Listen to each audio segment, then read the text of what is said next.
Mahatma Gandhi was such an indiscriminate votary of peace and non-violence, irrespective of the challenging realities of the world.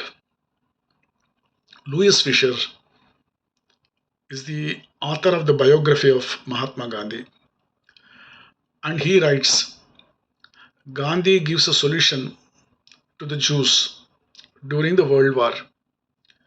Gandhi says Germany Jews are facing extinction because of Hitler's daily massacres, and what Gandhi was advocating is they should collectively commit suicide. He was telling Jews that you please collectively commit suicide to awaken the world conscience.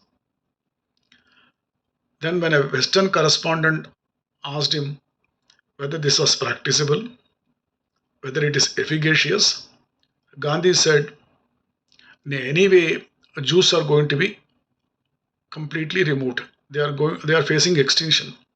One way or the other. They are going to be killed by Hitler.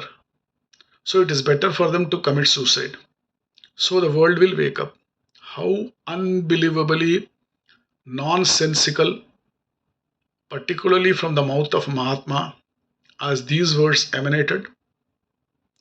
People who take this cowardly notion of peace as the only standard for peace would certainly find it hard to understand Sri Krishna as a peacemaker.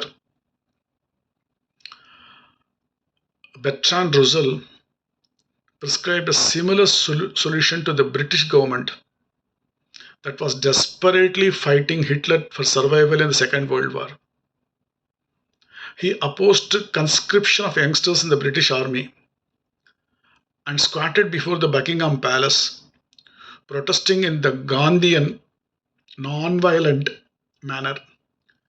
If the British government has yielded to him, Hitler would have mastered the whole world and different other kind of peace might have prevailed in this world by now.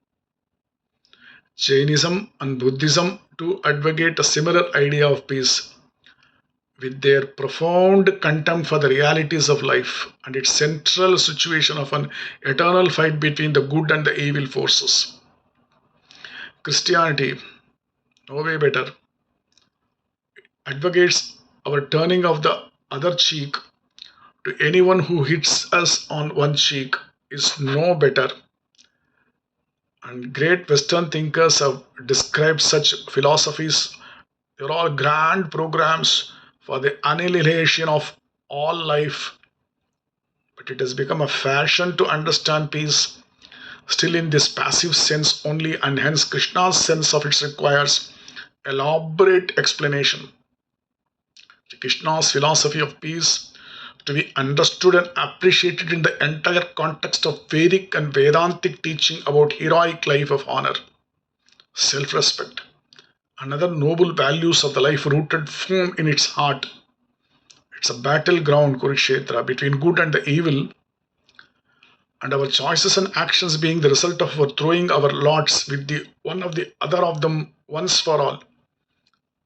There is no true lasting non-alignment in this outlook of life as Devasura Yuddha. And every moment is Sandhya, a meeting point.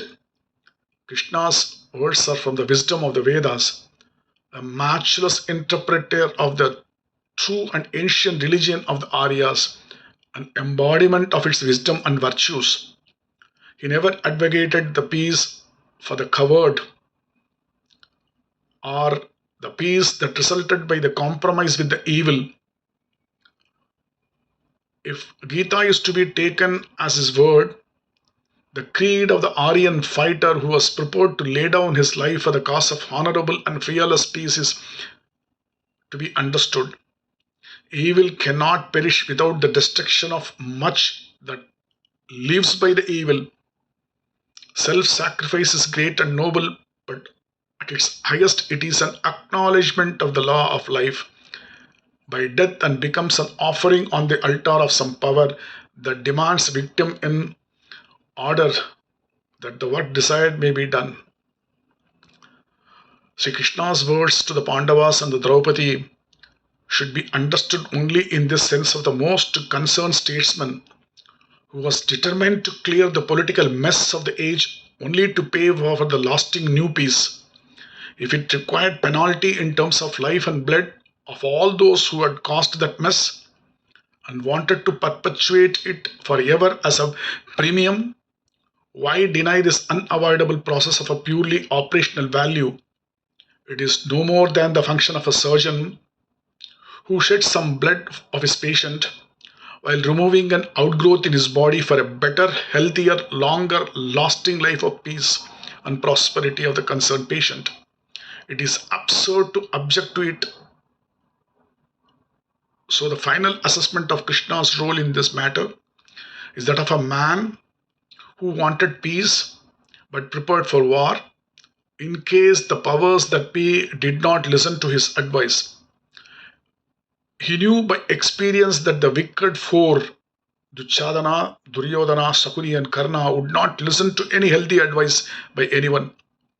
He had to eliminate them as hurdles on the way to the lasting, meaningful peace.